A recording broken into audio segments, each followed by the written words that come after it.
नमस्कार, मी कीर्ती गायकवाड. स्वागत आहे आपलं आय न्यूज 28 मध्ये. चला तर मग जाणून घेऊयात महाराष्ट्रातल्या ताज्या घडामोडी. तासगाव महावितरण कंपनीकडून वीज कनेक्शन बाबत 2 वर्षे कनेक्शन न मिळाल्यामुळे नागरिकांना प्रचंड त्रास.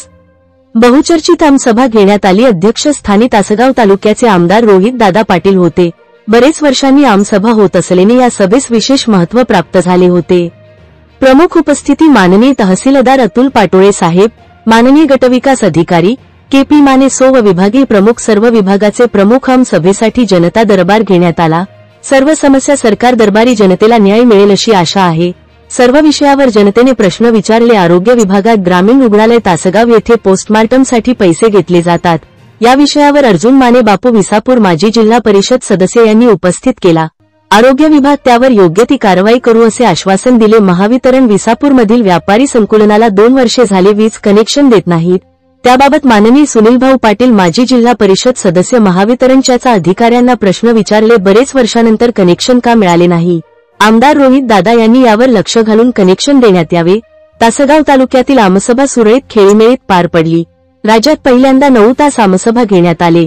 माजी सैनिक ज्योतिराम आप्पा जाधव यावेळी दूध दरवाढीसाठी काय उपाययोजना करता येतील का या विषयावर प्रश्न विचारले. यावेळी मनोज खराडे मांजर्डे, आर.डी. अप्पा पाटील, प्रमोद शेंडगे यांनी प्रश्नाचा भडीमार केला. तासगाव तालुक्यातील सर्वच शासकीय कार्यालयात नागरिकांची प्रचंड आर्थिक पिळवणूक होत असल्याने नागरिकांनी भ्रष्ट अधिकारी यांचेवर कारवाई व्हावी, सुशासन मिळावी अशी अपेक्षा व्यक्त केली. आरवडे मांजर्डे रस्ता हातनूर ते मांजर्डे रस्ता अत्यंत खराब असून नागरिकांना प्रचंड त्रास होत असल्याने नागरिकांनी नाराजी व्यक्त केली.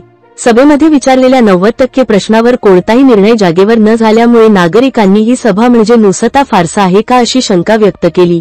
पोलिसांच्या बंदोबस्तात आमसभा पूर्णपणे पार पडली. तासगाव तहसील रिपोर्टर अंकुश तानाजी सुर्वेची रिपोर्ट. व वीज वाहिनी, सोलर वीज वाहिनी टाकणे अशी 3 प्रकारची कामं आहेत.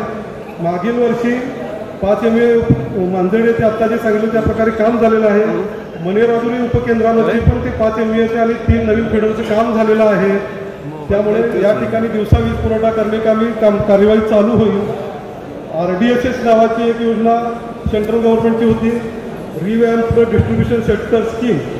या योजनेमधून जे आपले वाडी वस्ती आहेत त्यांच्यासाठी 25 kVA क्षमतेचे नवीन रोहित्र उभारणीचं काम त्यामध्ये हाती घेतलं होतं.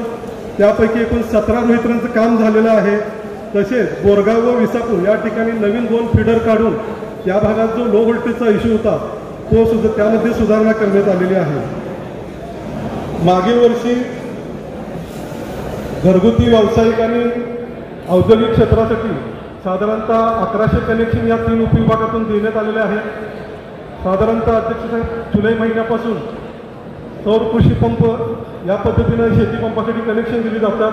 सुरुवातीला तो पीएम कुसुम नावाची योजना होती.